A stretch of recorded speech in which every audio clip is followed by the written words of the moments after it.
نحمده ونصلي على رسوله الكريم اما بعد فاعوذ بالله من الشيطان الرجيم بسم الله الرحمن الرحيم قال الله تبارك وتعالى في كلامه المجيد وفرقانه الحميد الرجال قوامون على النساء بما فضل الله بعضهم على بعض وبما انفقوا من اموالهم. وعن ابي هريرة رضي الله عنه عن النبي صلى الله عليه وسلم قال لو كنت آمرا أحدا أن يسجد لأحد لأمرت المرأة أن تسجد لزوجها أو كما قال النبي صلی اللہ علیہ وسلم. شوہر کے حقوق و آداب رب ذوالجلال نے کلام مجید میں واضح طریقے سے بیان فرمائے ہیں، اور رسول اللہ صلی اللہ علیہ وسلم نے احادیث مبارکہ سے اس کی توضیحات و تشریحات کی ہیں. الرجال قوامون علی النساء بما فضل اللہ بعضهم علی بعض وبما انفقوا من اموالهم.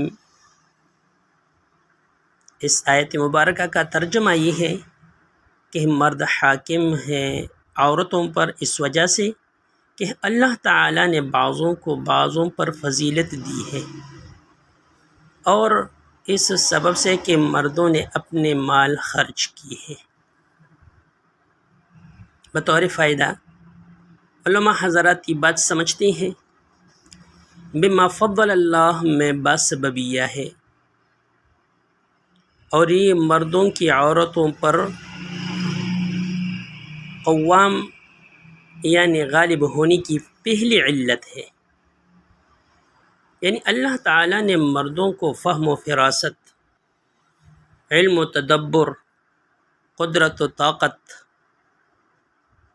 و طاقت میں عورتوں پر جو برتری عطا فرمائی ہے، اس بنا پر وہی اس شرف کے مستحق ہے کہ نظام کار انہی کے ہاتھ میں ہو.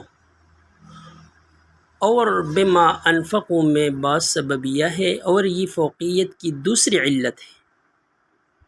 یعنی خاوند عورت کو مہر دیتا ہے اور اس کی خوراک و پوشاک اور رہائش اور دیگر ضروریات پر اپنا مال خرچ کرتا ہے.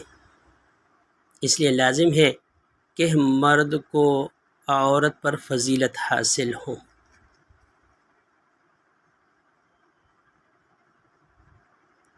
حدیث مبارکہ میں ہے، نبی کریم صلی اللہ علیہ وسلم نے فرمایا، اگر میں یعنی مخلوق میں کسی کو کسی کے سجدہ کرنے کا حکم دیتا تو عورت کو حکم دیتا کہ وہ اپنے خاوند کو سجدہ کرے. اسی بنا پر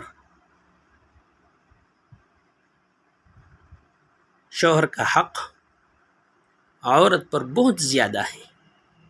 رسول اللہ صلی اللہ علیہ وسلم نے فرمایا، جب آدمی اپنی بیوی کو اپنی ضرورت کے لیے بلائے تو اس کو آ جانا چاہیے، خواہ وہ تنور پر ہی کیوں نہ ہو. حضرت عطا رحمہ اللہ حضرت ابن عمر رضی اللہ عنہ سے روایت کرتے ہیں کہ عورت نے نبی اکرم صلی اللہ علیہ وسلم کے خدمت میں آئی اور عرض کرنے لگی، یا رسول اللہ صلی اللہ علیہ وسلم ما حق الزوج علی المرأة، شوہر کا بیوی پر کیا حق ہے؟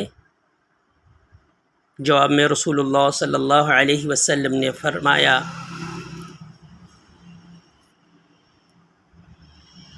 اللہ تمنع نفسها ولو كانت على ظهر قطب ولا تصوم يوما إلا بإذنه إلا رمضان فإن فعلت كان الأجر له والوزر عليها ولا تخرج إلا بإذنه فإن خرجت لنفسها لعنتها الملائكة الرحمة وملائكة العذاب حتى ترجع. یعنی وہ بلائے تو انکار نہ کرے، اگرچہ کہ جوے پر سوار ہو، اور رمضان کے علاوہ کوئی روزہ اس کی اجازت کے بغیر نہ رکھے. اگر رکھ دیا تو گناہ تو گناہ عورت پر اور ثواب مرد کے لیے، اس لیے اجازت کے بغیر گھر سے نہ نکلے۔ اگر خود بخود نکلی تو رحمت کے فرشتے اور عذاب کے فرشتے اس پر لعنت کرتے ہیں جب تک لوٹ کر نہ آئے۔ وآخر دعوانا ان الحمد للہ رب العالمین۔